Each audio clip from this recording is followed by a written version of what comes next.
Hi friends, இந்த வீடியோவில் நம்ம எதை பற்றி பார்க்க போகிறோம்னா ஒரு முக்கியமான விஷயத்தை பற்றி தாங்க டிஸ்கஸ் பண்ண போகிறோம். இந்த வீடியோ வந்து எல்லாருக்கும் யூஸ்ஃபுல்லாக இருக்கும்னு நினைக்கிறேன். இந்த வீடியோ பிடிச்சிருந்தால் லைக் பண்ணுங்கள், கமெண்ட் பண்ணுங்கள், மறக்காமல் நம்ம சண்டைக்கோழி 2.0 சேனலை சப்ஸ்கிரைப் பண்ணி வச்சுக்கோங்க. வாங்க வீடியோக்குள்ளே போகலாம். இந்த வீடியோவில் நம்ம எதை பற்றி பார்க்க போகிறோம்னா நம்ம பேட்ச் 3 பற்றி தாங்க பார்க்க போகிறோம். பேட்ச் 3 பார்த்திங்கன்னா கரெக்டாக ஒரு 4 மந்த் கம்ப்ளீட் ஆகிருக்கு. இப்போ அதில் என்ன பிரச்சனை அப்படின்னு பார்த்தீங்கன்னா, நேற்று லைட்டாக கொத்த ஸ்டார்ட் பண்ணிக்கினாங்க. இப்போ பார்த்திங்கன்னா ஹெவியாக சண்டை போட்டு காலைல திறந்து தீனி வைக்கலான்னு பார்த்தா ஹெவியாக சண்டை போட்டு 2 மூஞ்சிலையும் செம்மையாக வீங்கி போயிருக்கு.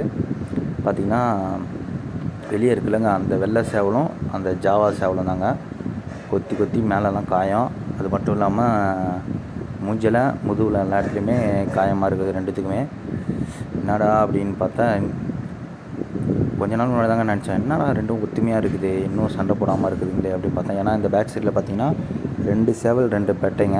அதில் பார்த்திங்கன்னா இவங்க 2 பேர் தான் சேவல்.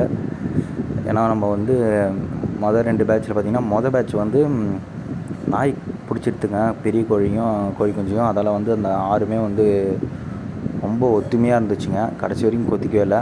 அந்த முட்டையிற ஸ்டேஜுக்கு அப்புறம் தான், அந்த முட்டையிட்டு அவயத்தில் இருக்கும்போது மட்டும்தான் கொத்திக்கவே ஸ்டார்ட் பண்ணிச்சுங்க. அடுத்து பேட்ச் 2ல் பார்த்திங்கன்னா அந்த 3 மாதம் அந்த கான்செப்ட் வரும்போதே கொத்திக்க ஆரம்பிச்சிட்டாங்க. போன பழைய வீடியோவில் கூட இருக்கும் நம்ம இதில் அந்த ரக்க ஃபால்ட் வந்தது கூட அந்த கொத்தினால தான். இப்போ பார்த்திங்கன்னா 4 மந்த் கம்ப்ளீட் ஆகுது. இவங்க வந்து பார்த்திங்கன்னா ஸ்டார்ட் பண்ணிட்டாங்க வேலையை. இதை தான் நான் உங்ககிட்ட முன்னாடியே சொல்லியிருந்தேன். இப்போ நம்ம சண்டைக்கோழி வளர்க்குறோன்னா இடம் வந்து அதிகமாக தேவைப்படும். இப்போ வந்து இது கொத்திக்கிச்சு அப்படின்னா நமக்கு இடம் இருக்கணும். கோழியை தனித்தனியாக போகிறதுக்கு இடம் இருந்துச்சுன்னா மட்டுமே தான் நம்மளால் வந்து கோழியை வந்து ஒரு ஃப்ரீயாக வந்து வளர்க்க முடியும். ஸோ அதால் இடம் வந்து ரொம்ப முக்கியம்.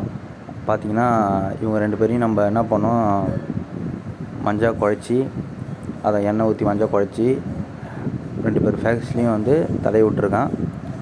தடவி விட்டுட்டு அந்த ஜாவா சேவல் இருக்குல்லங்க, அது வந்து கோழி குஞ்சு கூட விட்டுட்டேன். ஏன்னா அதுக்குள்ளே எதுவும் கொத்திக்கல. அதெல்லாம் அந்த 3த்தையும் விட்டுட்டு இந்த வெள்ளை இருக்கார்ல அவரை மட்டும் என்ன பண்ணிட்டோம்னா, நம்ம எப்பயுமே நைட்டு பிடிச்சி போகிறோம்ல டப்பா ஒன்று மர டப்பாவில் போடுவேன், அந்த மர டப்பாலே விட்டு வச்சுருக்கேன்.